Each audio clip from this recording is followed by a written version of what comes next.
Start off with Will and Tom.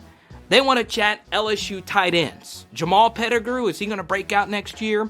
And what about Arik Gilbert? Now, first thing I want to point out is I'm not sure if it's actually pronounced Eric. I've heard his mother say Arik, and you guys know moms are always right. So I'm going to say Arik for right now because that just sounds cooler. Anyway, Jamal Pettigrew, he's a senior. All right, his stat line, 2 catches, 17 yards.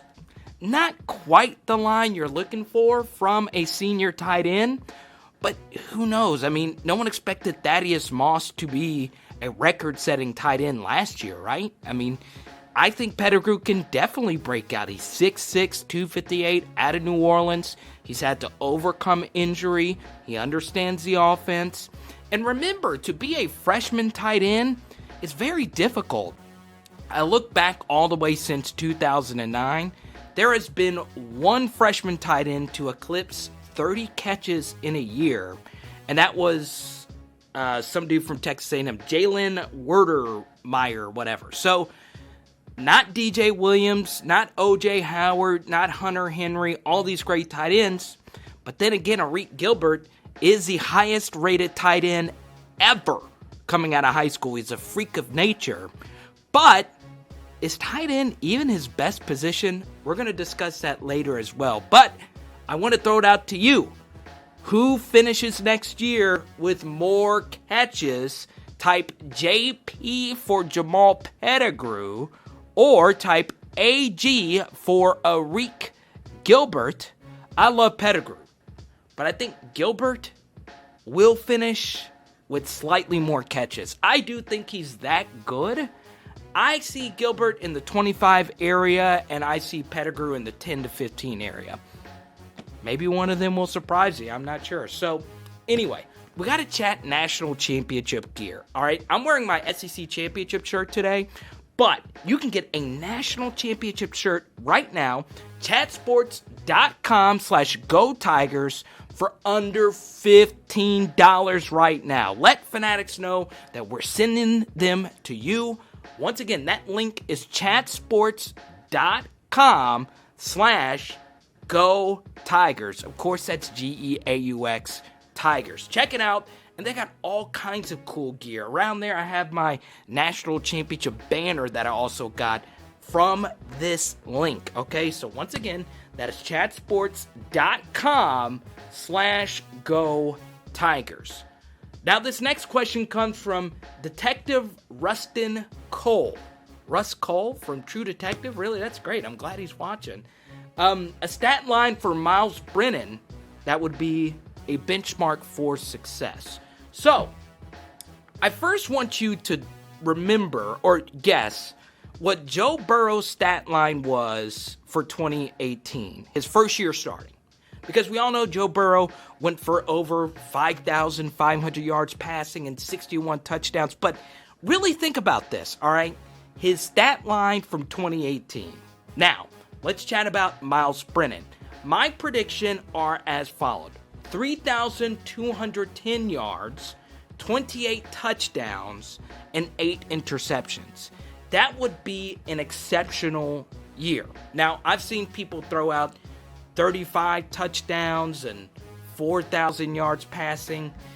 That's not going to happen because if you look at the other SEC quarterbacks, the 30 touchdown club since 2009, Drew Lock in 2017, Tua and Jake Fromm in 2018, and in 2019, Tua and Burrow.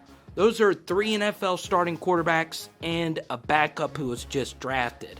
And none of those guys were in their first year as a starter outside of course, Tua in 2018. So it's tough to be that good as a first-year starter. And then you look at the 3,500-yard passing club. Once again, it's Lock, Tua, Burrow, and Jordan Tahamu. So it's very difficult to put up 3,500 yards and 30 touchdowns passing. And Joe Burrow's first year's numbers, he didn't even throw for 3,000 yards. He didn't even throw for 20 touchdowns. it was 2,800 yards, 16 touchdowns, and 5 interceptions. So Burrow, a far more conservative quarterback. In fact, he went 4 games straight without a touchdown pass. I know that sounds so crazy. So, once again, you guys are way smarter than me. Let's set the over-under at 29.5. Type O for over. Type U for under.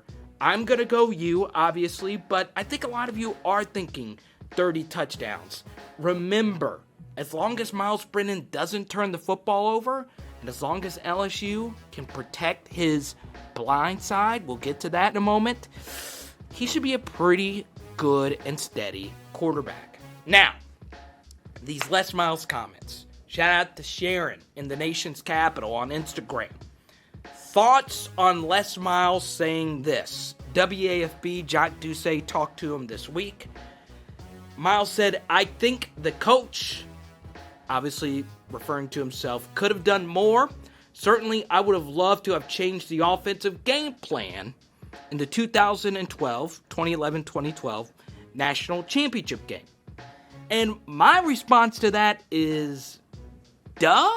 Really? Like, 21-0, 92 total yards of offense, not crossing midfield until the fourth quarter. I was in the dome for that game. On another note, though, in Les Miles' defense, Alabama should not even have been in that game. It should have been Oklahoma State. Shout out to Dylan, the producer of this video. He is a poke. And I'm sorry, Dylan, LSU would have slaughtered Oklahoma State. Okay, just destroyed them. Y'all let Dylan know that LSU versus Oklahoma State would have been no contest. Mo Claiborne would have locked down Justin Blackman. Anyway, let's go ahead and subscribe. Chat Sports, let's go. Let's keep it rolling here with Chuck Nelson, who's been in every one of our videos. Shout out to you. The two biggest position group question marks, left tackle and rush in. How do you see this playing out? So at left tackle, it will be Dare Rosenthal. He left the program for personal reasons, but he came back for spring. I think he will be the starter at left tackle. You also have Liam Shanahan, the Harvard transfer, Thomas Perry, Cam Wire. Now, this is a more interesting thing. I think this is the biggest question mark on the entire team. Can LSU find some rush ins to be productive next year? Yes, you had TK McClendon, Jarrell Cherry, Justin Thomas, Nelson Jenkins, the JUCO transfer Ali Gay, BJ Ojolari, and Phillip Webb have come in. Also, Marcel Brooks. I know he's moving to inside linebacker, but last year he did provide a spark as a rush end. But this is a name I want to throw out there, okay? And I might get destroyed in the comments for this. But what about Arik Gilbert? Why not? Like, if you watch his film, he is a wreck at defensive end. He destroys people, and it kind of looks like Jadeveon Clowney. I'm not even sure if tight end is his best position. He might be an NFL defensive end. So I want to bring up Barton Simmons of 247 Sports. Once looked like a higher upside prospect at defensive end, but has honed his offensive skill set to be one of the most unique tight end prospect in years. He is a precise route runner. He does put a lot of work in. He is an offensive player. I'm not saying him switch positions, but it is so hard to find defensive ends that can actually get to the quarterback. And if Arik Gilbert can get to the quarterback, it's at least worth a try if none of these other guys can get the job done.